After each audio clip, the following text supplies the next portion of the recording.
আমি কমিশন পাই আমি 2000। আমি একটা পেপারে আমি কখন আমি ওইখানে যে এই 5000 10,000 টাকা মাল আনতে পারবো।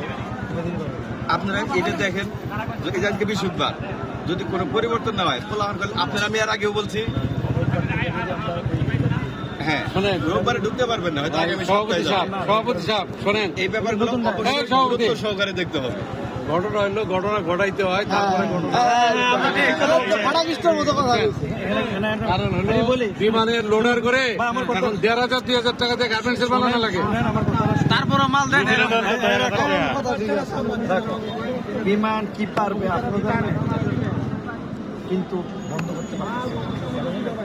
বন্ধটা করলে কালকের থেকে মাল আর একটা ফ্যাক্টরির মাল টানবে, সেটা খরচটা এত পরিমাণ। আরে রাখো তোমার খরচ, আর তোমার খরচ তো খরচ দেখিয়েছি, তোমার খরচের বললে মারো না।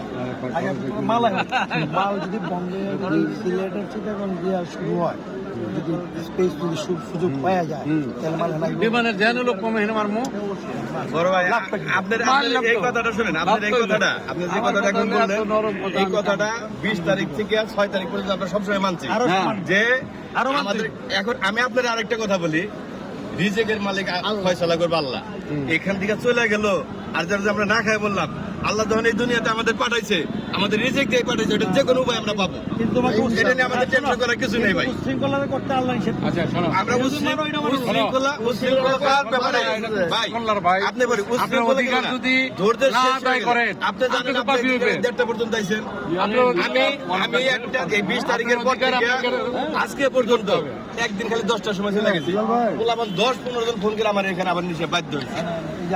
এখন এদের মুখের দিক থেকে আমি হয়তো আসছি, কিন্তু এদের অবস্থাটা কি হয়? কালকে গেছি রাত্রে 1টার সময়, জানেন প্রতিদিন 1টা 12টার সময় আমার স্টাফ 3টার সময় মাল ডেলিভারি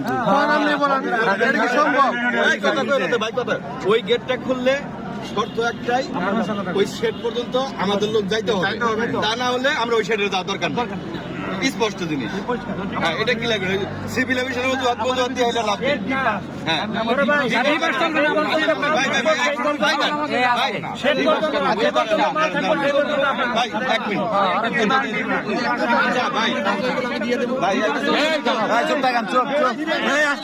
কথা কম কবে ভাই, এই কার্ডটা কে দিছে? আমার এই কার্ডটা তো দিচ্ছে, কাস্টম দিচ্ছে না ভাই। শোনেন, এটা পরীক্ষা নিয়ে দিছে না, কথা কম কা।